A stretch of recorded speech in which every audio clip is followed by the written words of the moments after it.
my name is Charmaine and I'm a harpist. I was the Singapore Symphony Orchestra's President Young Performer of 2021. Hi everybody, my name is Gulnara Mashurova and I'm a principal harpist with Singapore Symphony Orchestra. Hi everyone, my name is Jinta and I'm the principal flute of Singapore Symphony Orchestra. Hey, as we all know, soon Jinta Laoshi and Miss Gulia will be playing the Mozart Flute and Harp Concerto. So I'm very excited to be with them today, this morning, to be talking a little bit about the piece that they're going to perform. So would you like to tell us a little bit more about Mozart's writing for the Flute and Harp Concerto? Yes, based on the research I did, and this is a piece that commissioned, requested from the Duke de Geny, and his daughter is learning from Mozart as a harpist, also learning theory and composition, maybe a piano from him.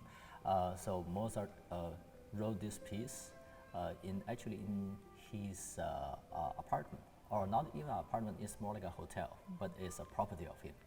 So, but the tragic story is, even though he finished the whole piece and presented, he never got paid. So, but we're lucky. I mean, I'm glad that he still fulfilled the job and bring us this fantastic concerto even without the payment. So kudos. Absolutely, I think it's a gorgeous piece, very beautiful. It's written in the form of symphony concertante.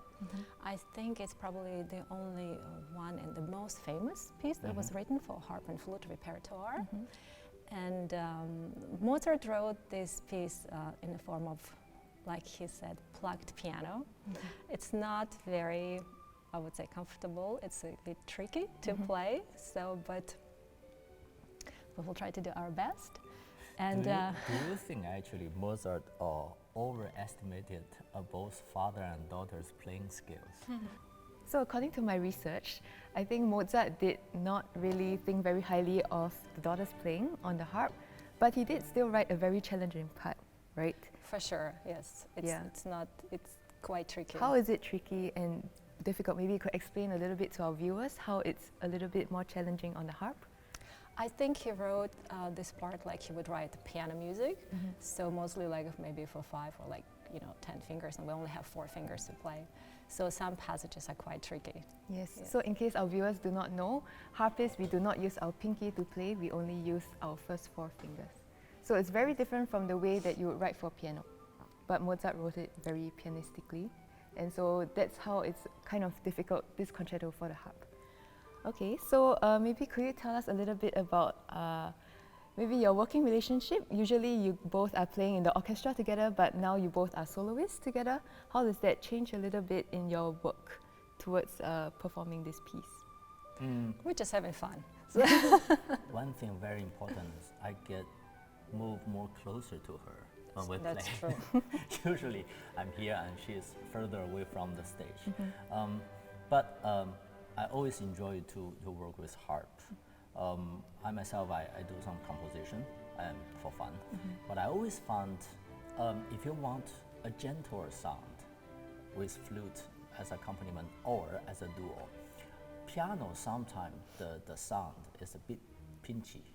So for harp, the sound is so mellow and it gets the same effect. So if possible, I mean, I would like to work with harpist more often.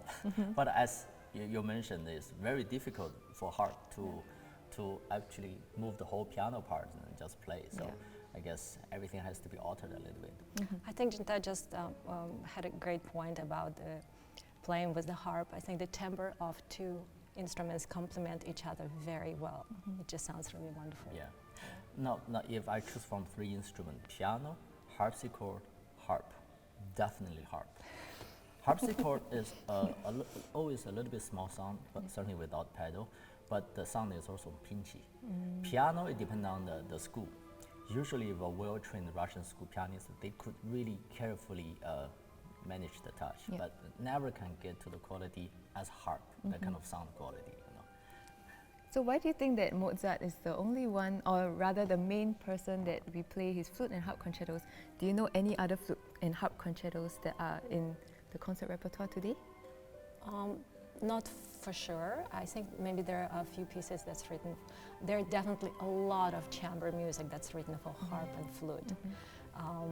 I think a lot of composers like that combination, but not that I know, like a big concerto like Mozart, maybe smaller pieces, maybe like Concertino, maybe some contemporary pieces, but they're not as famous as Mozart harp and flute concerto. What are some flute and harp pieces that are for chamber music that are really famous and something that our viewers should know about? Debussy Debussy. Trio. Debussy Trio. Yes, Probably harp, did many times. flute and viola. Harp repertoire, it's probably Ravel. The introduction And and Allegro yeah. for string quartet. We also did Flute and clarinet. Chandelino, which Yes. is arrangement. Yeah. I don't know whether that's. Yeah. Also, there's arrangement of Debussy's the Afternoon Fund, which is arranged for harp and a small string quartet and flute. Yeah. So all of these are really pleasant to play and listen to. Yeah.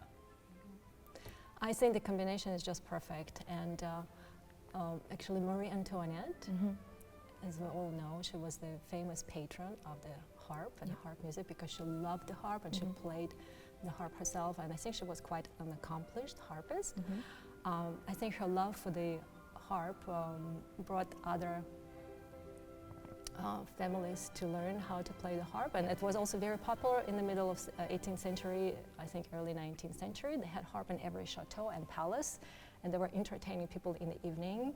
So harp was always there, like an accompaniment for flute or violin. And you know, like Naderman and Boxa and Krumholtz, they wrote extensive repertoire for the single action harp. Of course, nowadays we have double action harp, which was improved by Erard in the beginning of the 20th century, end of 19th century, and he wrote Debussy dances. And plus, look at the shape of a harp; it's very beautiful. So Yeah. And gold. these days, I see some fashion magazine, even they don't play, to have a harp, you know, in the living room somewhere. No, Really. I just saw an ad for Louis Vuitton with the harpist, American harpist. Yeah, she was doing fashion. Yes, All right. just the other day. Yes. Yeah, very nice. Maybe could you tell us a little bit about the cadenza, the Reinecke Cadenza that was written and how it complements your instruments? I think he wrote a lot of, as I know, a lot of flute repertoire, one of the concerto or something. So he definitely know how to write for flute. It's the correct register and the sound. I think even before he wrote it, he already had the sound in his mind. Plus the harp as accompaniment, and then alto as a soloist, solo instrument or the solo line. So both instruments and in the cadenza get equal share of the melody. So this is more of a duo writing, which I really love. You know, so a lot of amateur player, amateur composer probably will wrote heavily either on harp or flute. But this cadenza, why we love it, because not only the melody is beautiful, but the how to say, the equal amount. Both of- instruments are being featured Yes. equally. Exactly. Yeah. Sure. How about the writing for the harp? It has a lot of running arpeggios Yes, that exactly. really... Yeah. I completely agree with Jinta. The way he wrote, it's really well written and fits the fingers, right? yes, and also it's a very good expo, I guess, for the solo playing for the harp. Yes, but actually, your writing, Jinta, is quite well. You know, I love. Jinta just wrote a piece that it's a surprise. We're going to play for encore, and it's a really lovely piece, and I hope everybody will enjoy it. Yes. Great. Wonderful. And by the way, Yes. how heavy is a harp? Miss Gulia, do you want to share? Question for you. Okay, so I just did some research. This harp is 36.7 kg. Not too heavy, but very bulky, so still difficult to carry. Yeah. I have another question. Yes. If you're a single lady, don't have a boyfriend or not married, and if you're learning or study harp, how do you move the instrument? We have a harp dolly. Yeah. Yes. So nowadays we pretty much like self-equipped. Yes. So we just put it on a dolly, wheel it to the car. You know, usually it's a four-wheel drive car, flat, closer to the ground, like Volvo or I don't know, any other SUV, one. SUV, yes. So it's easier for women to put it in the car. Yeah. Wonderful. Yes. Yeah, the technology. We have to be strong Yes, you have to be strong. to play the harp.